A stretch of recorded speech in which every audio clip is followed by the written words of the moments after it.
I went into labor on my sister-in-law's wedding day, but my mother-in-law locked me in a bathroom to keep me from stealing attention. A few hours later, I awoke in the hospital, and my mother-in-law begged me not to file charges. But, oh boy, her face became pale when my spouse said this. My husband, Rick, 30, and I, 29, were blessed with a daughter 2 weeks ago. This is our first child, and we're understandably thrilled. We've been quite busy, and we're still adjusting to being parents. It's a difficult change for both of us, but we're doing our best. We don't have much support because of what happened on the day our daughter May was born. It was one of the most horrible experiences I've ever had, and I doubt I'll ever forget it. Even the joy of May's arrival is insufficient to help me overcome the paralyzing terror I felt that day. I believe I would have died if not for my husband's immediate assistance. Despite the sad tragedy, I believe that because it involves family, we should be a little kinder to them because May is the first kid in the family. But I'm unsure, and my judgment is muddled by all these hormones and infant obligations, which is why I've turned to Reddit for assistance.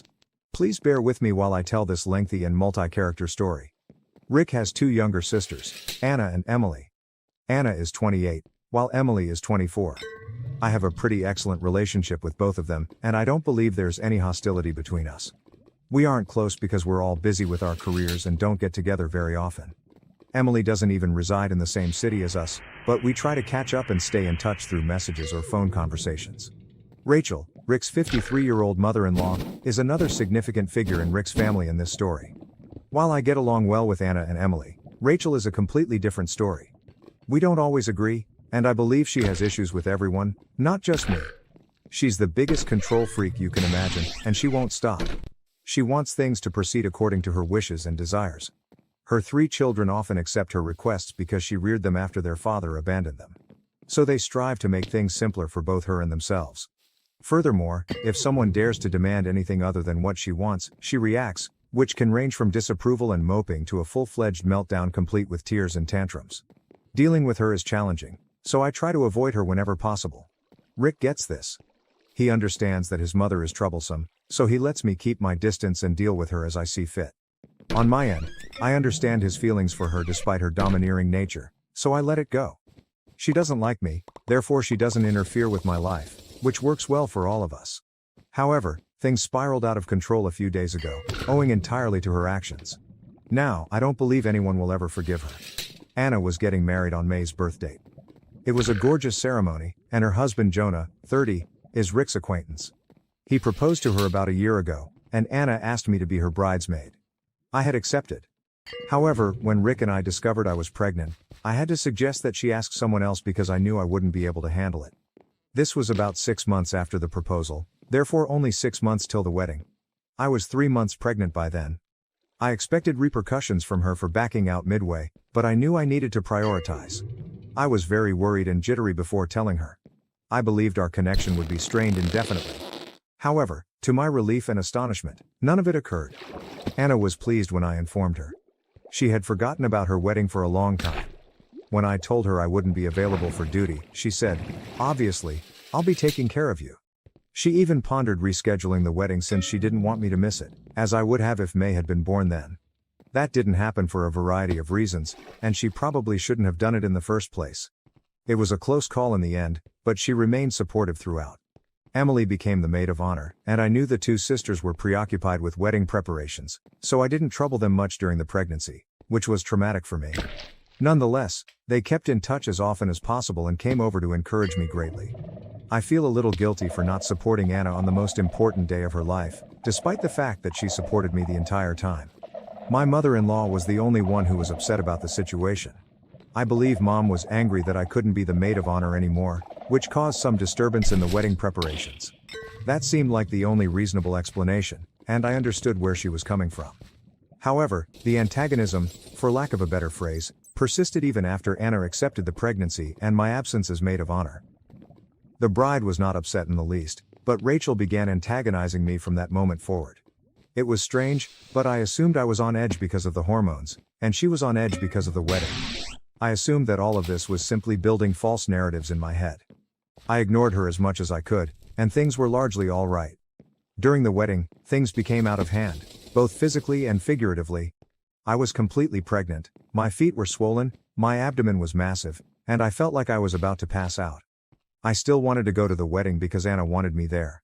I had asked her previously whether she wanted me there because I wanted it to be her special day. I informed her that the presence of a heavily pregnant woman might draw attention away from her, something I didn't want. Weddings are for the bride and groom, and I would hate to be the one to take away from that. When I told Anna this, she was outraged and upset. She stated she couldn't believe I'd be preoccupied with such trivial matters and miss her wedding.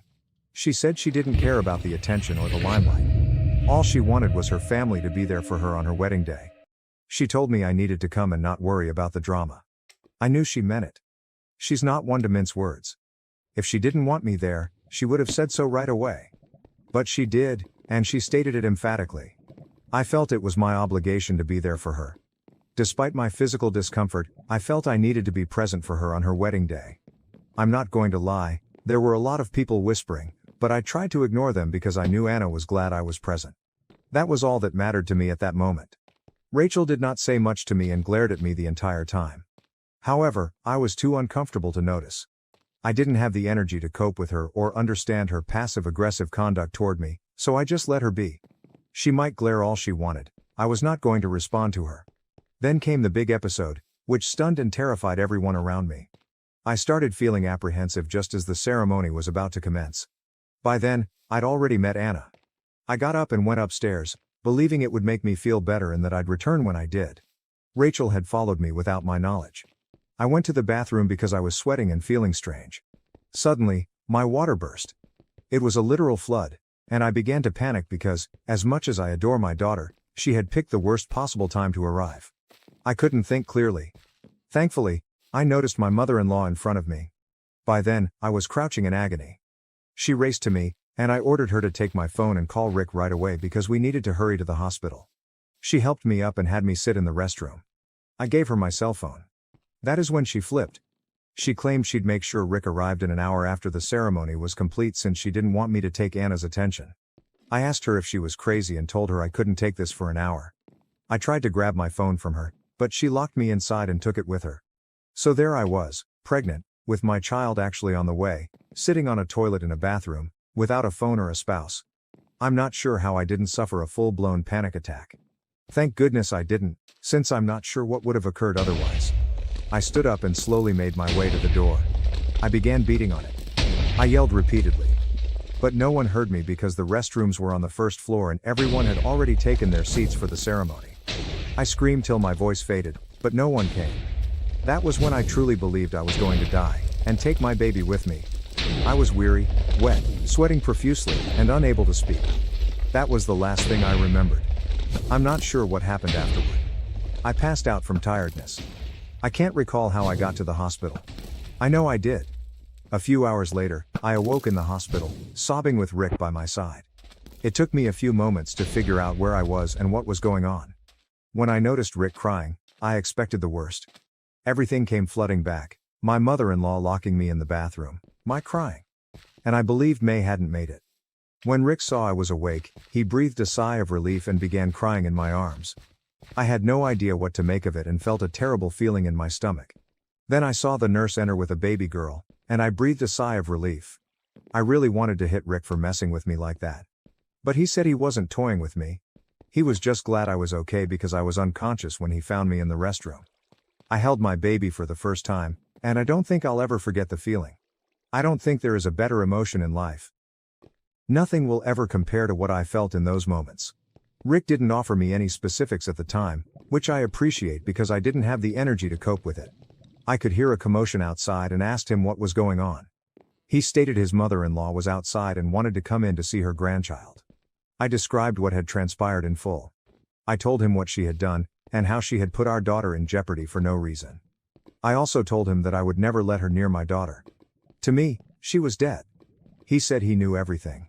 When he found me in that state, she broke down and told him everything. I told him that just because she broke down didn't mean I'd forgive her. He chuckled and stated his mother was dead to him from this moment forward, and he was going to file charges for endangering life. He stated that he would pursue legal action to ensure that she was punished for what she had done. When I heard him say that, I felt a weight lifted off my shoulders. I know he adores his mommy. All three of them do. After the trick she pulled that may have cost me and my daughter our lives, I was in no mood to forgive her. If Rick had chosen her over me, our marriage would have ended. There would be no turning back, and somewhere deep down, I expected him to choose his mother.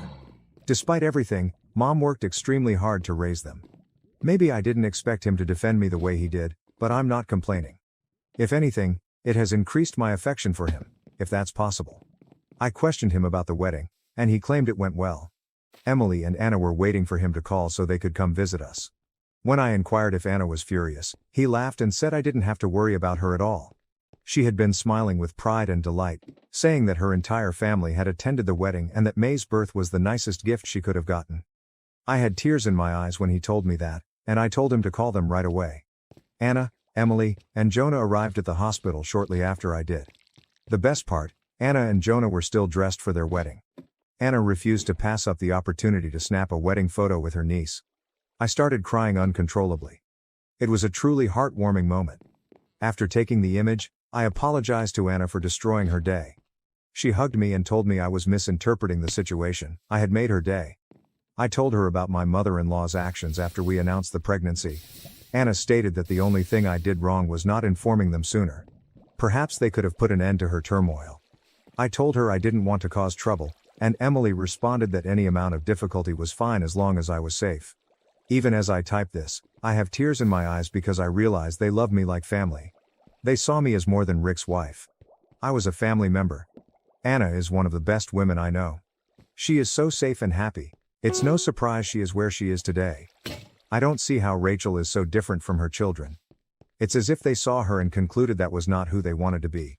It's odd, but I don't mind. It was beautiful.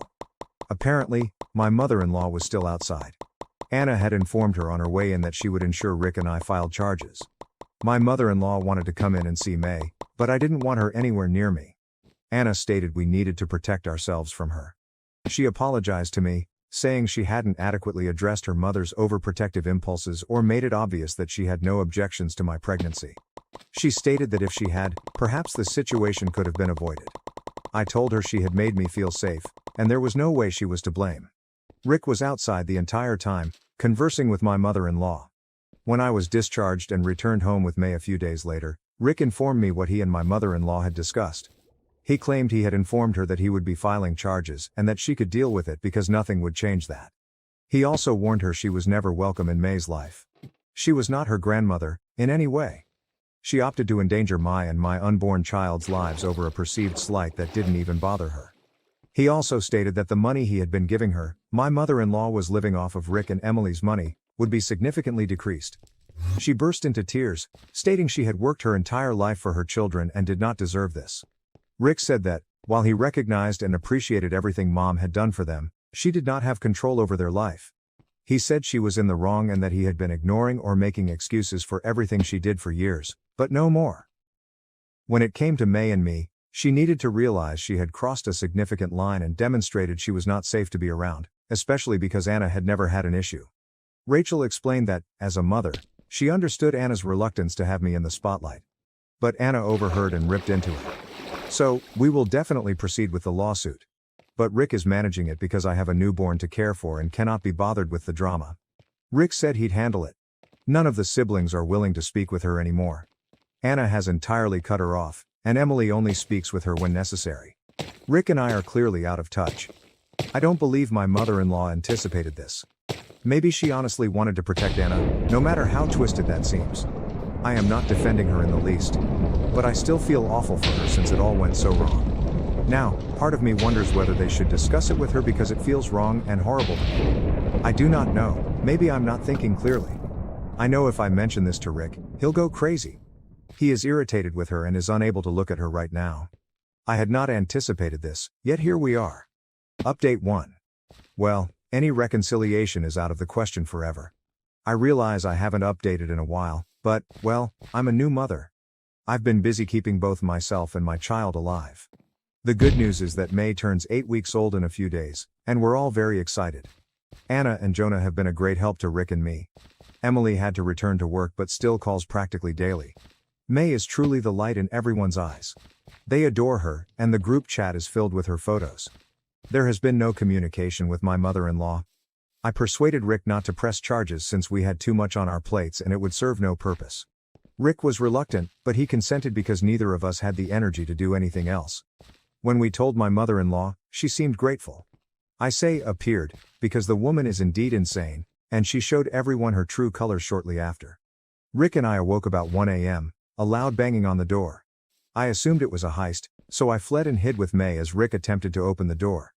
I could hear shouting, but I didn't dare go outside since I didn't want May to wake up. It was my mother-in-law, and Rick said she was being insane. She continued to scream that she wanted to see May and that we couldn't keep her away.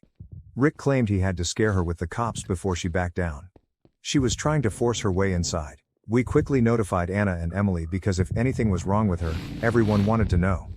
We were concerned, but in the end, it was for nothing. The following day, she sent us a frightening text. She began by claiming that we were being mean and horrible to her by not allowing her to see May, and that we were punishing her for doing nothing but being a mother. There was more melodramatic gibberish in there, and her text became increasingly crazy. She stated that she had the responsibility of raising 3 children and had to always choose one child's needs above another. That's what she thought she had to do for May's birthday. She did not want May to ruin Anna's day. She conveniently forgot that May was a fetus, and that Anna herself had stated several times that she had no objections to the pregnancy and wedding taking place concurrently. I still comprehended this section. What she said next startled me. She expressed concern that having May in our lives would make her less valuable to her children. When I revealed my pregnancy, she assumed Anna would be upset since that is how a normal woman would react. But when she realized how enthusiastic we were about both the pregnancy and the wedding, she wasn't pleased. She was basically indicating that she didn't enjoy how happy we were together, with and for each other. She wanted us to be jealous and competitive.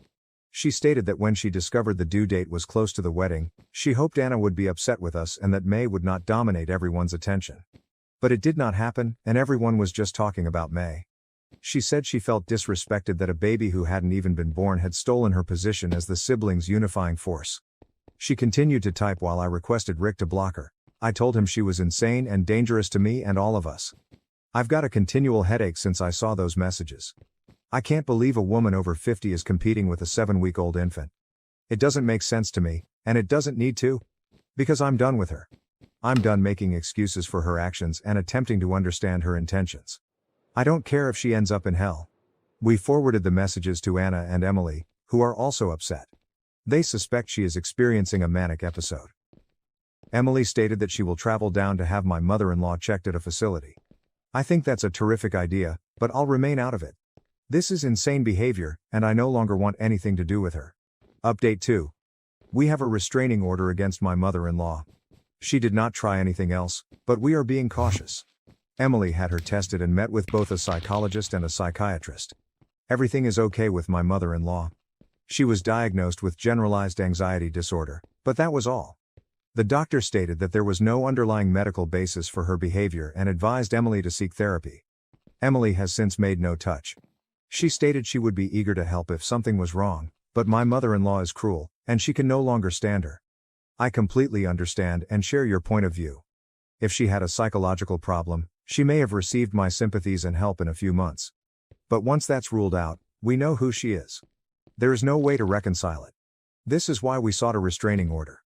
May's safety is extremely important to Rick and me, and my mother-in-law has proven herself to be dangerous twice.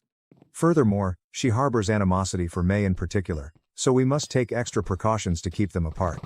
I believe this will be my final update, and I hope I never have anything further to say about the entire episode. Thank you for watching. If you haven't subscribed yet, please do so and hit the notification bell to stay updated with more shocking real-life stories happening around you.